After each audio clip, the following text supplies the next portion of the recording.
host, Mitchell J. Rabin, and I'm very glad you're joining us again today. Today we're going to have another very interesting show. We have with us the author of this book. Bill has been on the path of health and healing and macrobiotic foods. In this country, it was actually one of the leaders in the United States back in the 60s when not that many people were really thinking about such things and getting into action about them. But Bill was one of those who did. And he has an entire legacy at this point around the world of doing this kind of work, of teaching people about the importance of food, of natural food, of macrobiotic food.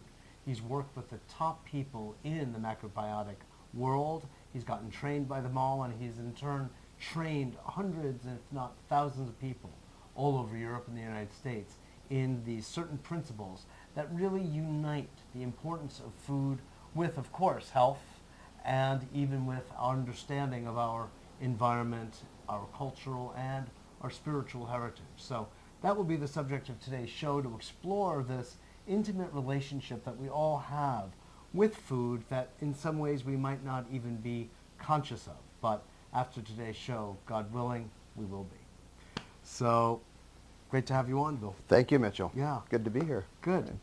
You know, I got to say, it's just nice to meet one of what, if I may call you, a quiet giant.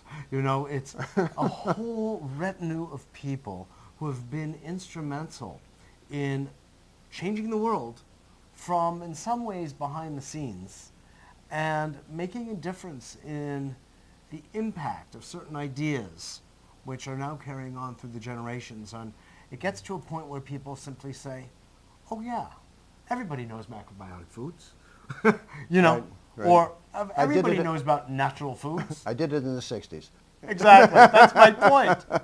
You were one of those leaders. Right, I meant that's what you hear from people, right? That's what people say. Oh yeah, I did it in the 60s, right? I ate brown rice for a week. Yeah, right. I was clearly macrobiotic for a week. Right. Exactly. So just to start with, a thank you for your commitment to this kind of lifestyle and this kind of understanding and education. Oh, well, trust me, it's my pleasure. You've been helping to bring forward. You Yeah. know. So along that line, you were telling me just before the show, one of the founders of what was an all-natural food store that I went to when I'd visit friends in Boston, Erewhon. Yeah, we started Erewhon in a little basement shop about the size of this room in the 1960s, mid-1960s, and then very soon after that expanded out into a larger premise, and things really kicked off from there. You know, eventually I went out to the West Coast and set up our store out there in Los Angeles, and set up one in Chicago along the way, and it was a very exciting time because I think that during that time, particularly in the mid to late 60s, there was really a great spirit about, it didn't have just to do with food, it had to do with the social momentum that was happening, about people's increased awareness of ecological problems that were out there, with the quality of food, and it really had quite of a revolutionary fervor about it, which was very lovely at the time, and it really blossomed into a lot of things. God for that ethos. Yeah. That's all. Yeah. You could almost say that every statement had a question mark after it. Yeah. Yeah. That's true. And it was... Question this, question that, question this. Yeah. Authority, basis of economics, basis of food production, basis of everything. Yeah, and it had a, you know, I think that there's a lot to be said for the fact that it was really a youth movement. Even though I was a kind of an elder at that time myself among that group, I was in my late 20s, you know, and so everybody else was in their early 20s. But but it meant that people were motivated. Teen, but nonetheless, you know, people were motivated by the spirit of it rather than by looking to create a new business, which is not a bad thing, but their motivation was really heartfelt. Right? Yeah, absolutely, absolutely. Yeah. And has since ripened in some beautiful ways. So Yeah. you studied with Michio Kushi, who was one of the heads of the macrobiotic movement in this country, and with George Osawa too, his teacher. No, the year that I started macrobiotics was the year George Osawa died. Right? So I never got to meet him in person. I've met his wife, and of course I've read all of his books and studied in that way. And Michio was kind of a popularizer of Oshawa.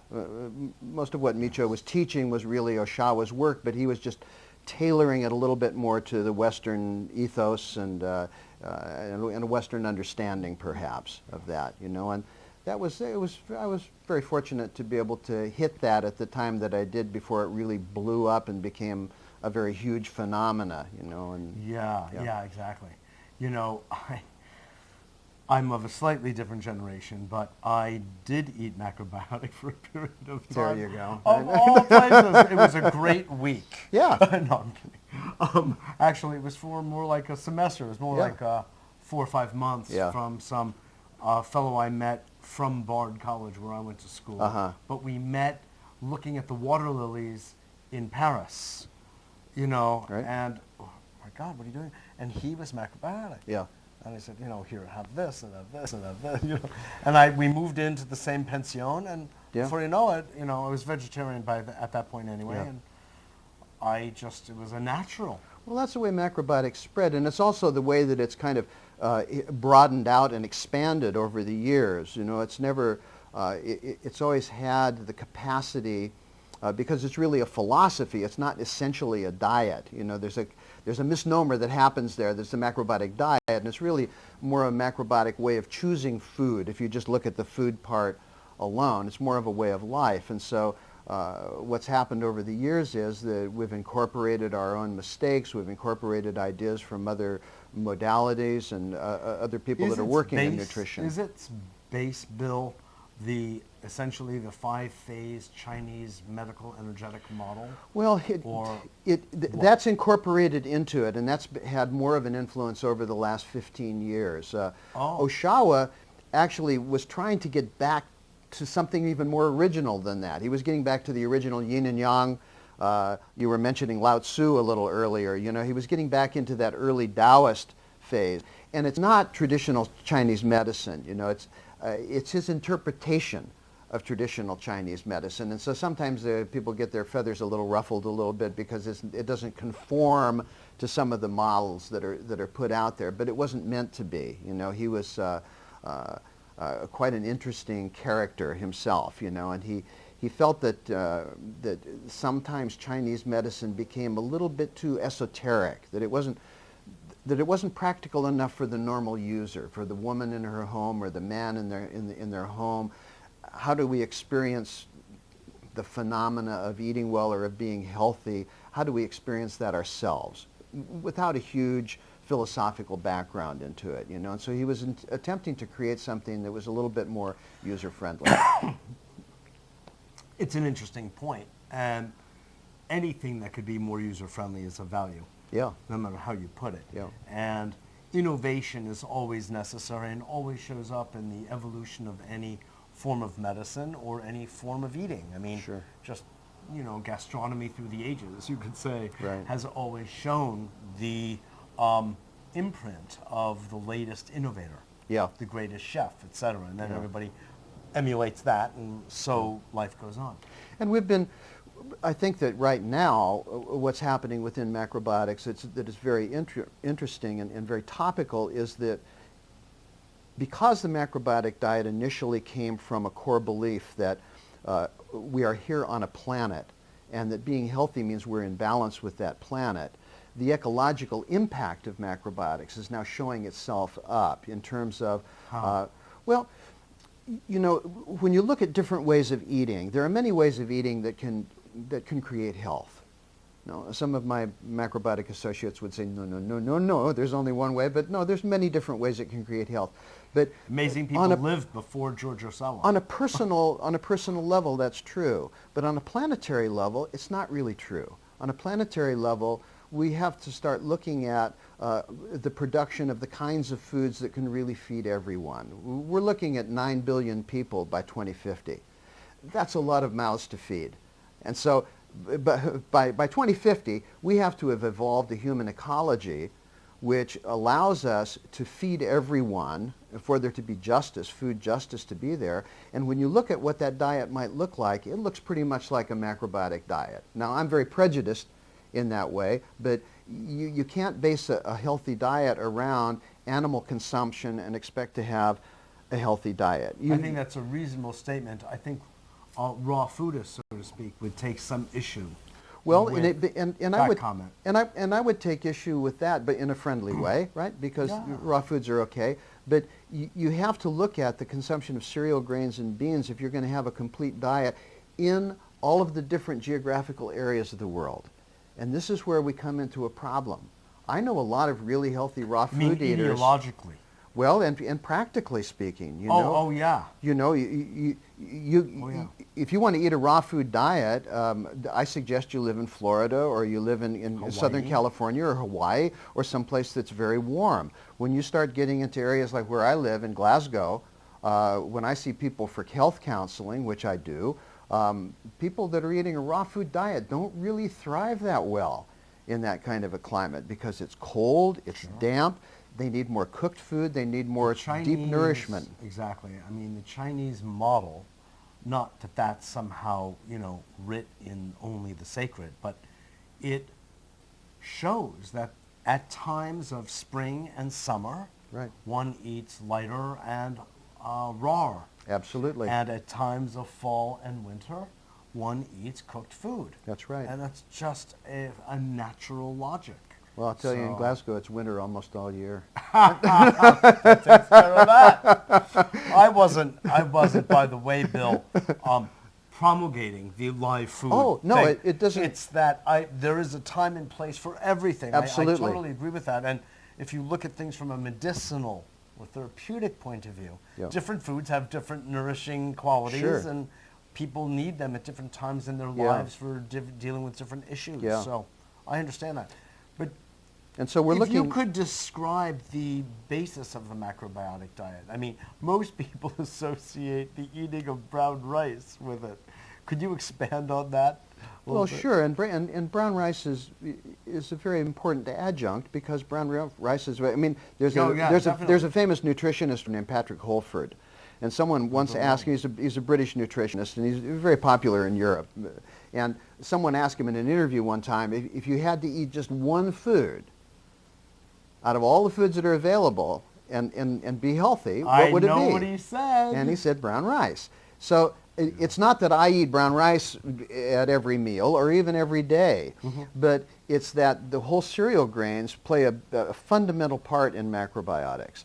And depending on a person's condition and their climate and all the rest of it, that might comprise anywhere from 25 to 50% of their dietary intake in terms of volume of food. And then depending again on climate, etc., people eat legumes, eat beans or bean products, people eat lots of vegetables, and that was something that was not really so common in macrobiotics when I first started. 40 years ago, people eat very tiny portions. Now our experience has shown us that you need to have more vegetables in the diet. We still do use some of the macrobiotic, some of the Japanese condiments, although they're now being manufactured here in America and in Europe, etc. So things like miso and tamari. Fermented. Those fermented products, because it's foolish to walk away from the food technology of the Far East. They've been eating vegetarian and semi-vegetarian diets for thousands of years, and they really know how to use a soybean so that it becomes more nutritionally sufficient, right? And rather efficient. Yeah. And so we use those foods, and we use sea vegetables, which again, Exactly. most people associate with Oriental cooking, but in the British Isles, people have been using seaweeds in their diet for centuries. Along the coastal regions, in Ireland and up in Scotland, they've been using them in breads, and they've been using them in soups, and so these foods are there, and as long as the ocean in that area are clean, they're good to go. Exactly. Well, what do you think, Bill, of the whole idea of eating indigenously? Foods native to a given climatic region, distinct from the idea of importing, exporting fruits, vegetables, or from that point of view, even brown rice? I think that you have to do the best you can. And I think that the most important thing is to use perishable foods locally. So that's a focus. So you have fruits and vegetables, absolutely. the more local, the better. The fresher, the better. The more that they reflect the landscape that you live in, Yes. the better.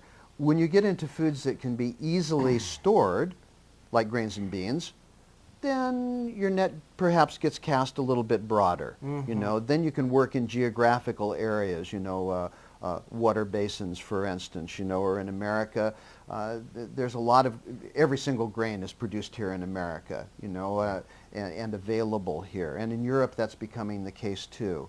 You know, so there I think there's a case to be made for using those foods until you have locally grown foods of that kind.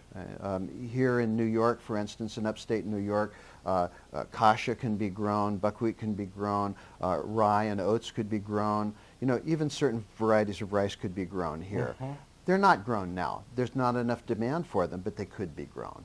You know, and so you know, lots of different kinds of beans can be grown in this area in New England. So You're we have to raising slowly an interesting question, move. which is how do foods become indigenous to a given locale?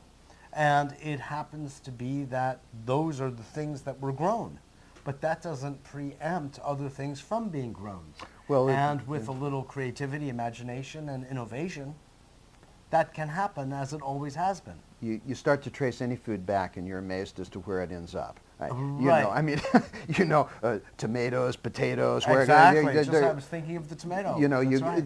they're all imported from all over the world. You know, Spice trades, Yeah. all sorts of commerce, and there's cross-pollination on every Yeah. single level of every ecosystem, Yeah. actually. So it's not just humans that are running around, you know. Roger Green and I were talking the other night about you know, the evolution of pizza, right? Yeah, You right. know, and the pizza Chinese. came from pita, you know, which is in the Near East. This pita bread is flat bread, which came from naan bread, and you know, across. If you follow it all the way I thought across, it was Marco Polo coming in from China. that's noodles. Right? Oh, that's pasta, noodles, not which, pizza. which Okay. all Italian people hate to acknowledge, but it's true, right? Unfortunately. Many roads go back on the Silken Road. But who can match what they did with it, you know? So there you go. Exactly. So we live in one world now, Yeah. you know, and we have to be able to look at brilliant concepts such as indigenous eating, and we have to look at, okay, how do we take the concept of being sustainable in an environment and at the same time create really good health and at the same time have food justice, which means that we can feed everybody. Exactly. You know, That has not been much of a consideration to date. well, it's been no consideration. I mean, otherwise we wouldn't have people starving in the world while other people ate themselves to death. That's my point. Yes. You know, I mean, I know. you could. That's why there are organizations such as Food First. That's why there have been any number of different UN-based programs, NGO-based programs to help redistribute food wealth, if you will. Yeah, and we have to do a lot more along those lines. You know, Exactly. according to the United Nations right now, 65 to 75% of all degenerative diseases are caused by diet, smoking, and lifestyle. And the biggest portion of that is diet. And so that means that even if you took very modest percentages, if you said, okay, that means maybe 50% of cancers are caused by diet. Okay? Maybe 30%, well, it would be more than that. It would be like 60% of diabetes caused by diet. Right? You take a look at these problems, and we're killing ourselves in the West eating a diet, and then there's people all over the world that can't get Rub one two meal. nickels together.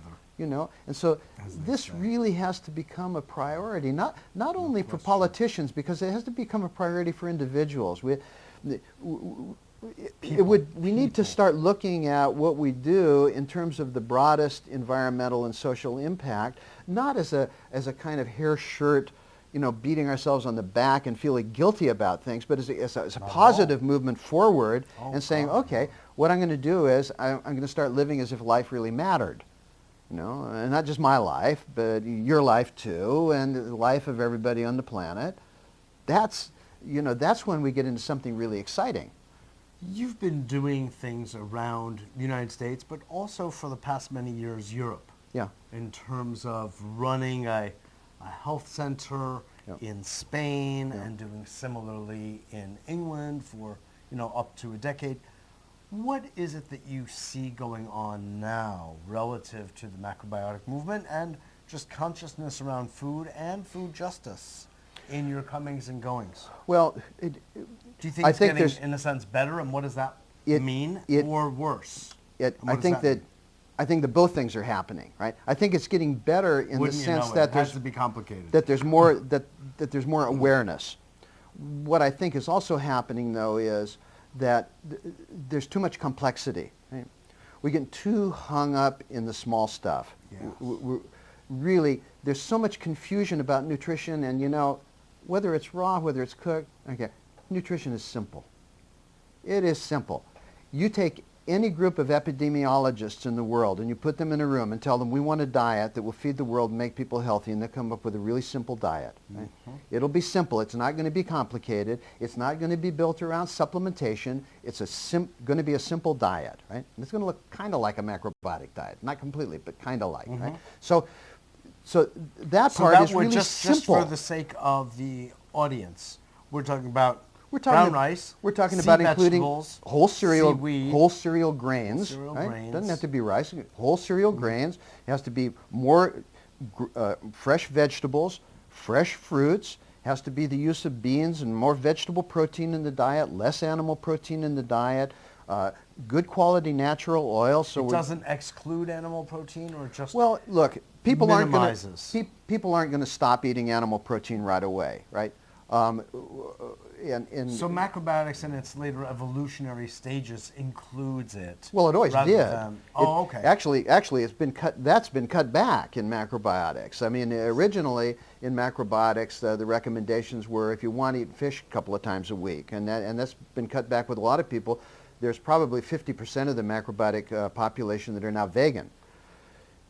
And so that's a big change, a big shift in macrobiotic eating. And the reason I say to eliminate or reduce is because I just know practically, I deal with people every day. Right. Not everybody's going to stop. So, do it like okay, cut it by 50%. Cut it by, 60, 70%. Just cut it down. Right. Cut dairy down. Cut meat down. If you're not comfortable with cutting it out, it's okay. Start eating well in the other directions, and these are the kind of things to do. And we got to get governments behind this. The dairy meat, sugar industries are all subsidized. Christ, we're paying for that, right? We're paying for crap food. Exactly. And so, where is the justice on that? You don't see And by paying for that crap food, the diabetes rate, the obesity rate is climbing, and then we're the ones who get saddled with the medical bills. And we pay for that too. And so it's this cycle of destruction, which I talk about routinely on the show. It is. We live in our society is predicated on a system of destructiveness. Yep.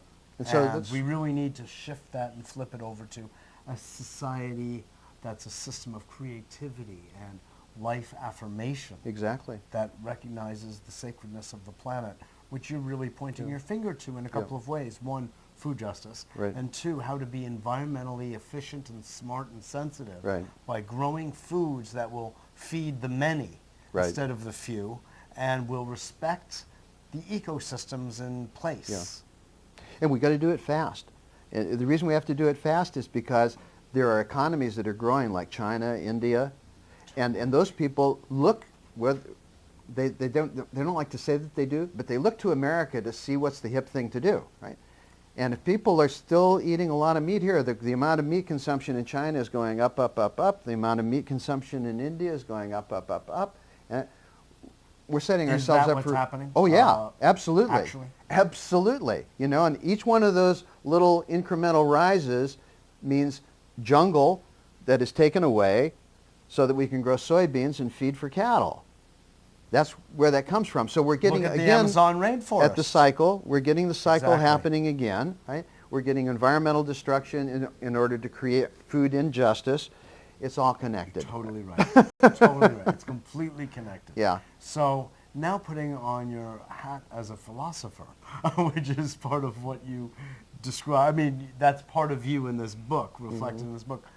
What do you have to say to people, to our audience, about how we can, as individuals, begin to remedy the situation? Well, I think that it's, if you have a family, it starts with your children, right? You know, all the time I hear people say, well, my kids wouldn't eat that way. Well, get creative then, right?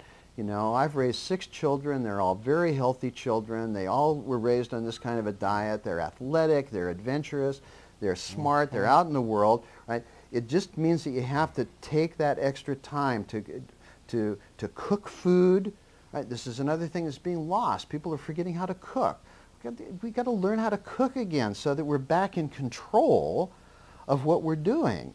And this is a fundamental human skill, a life skill, just to know how to cook a simple meal, right, with simple food and have it taste good.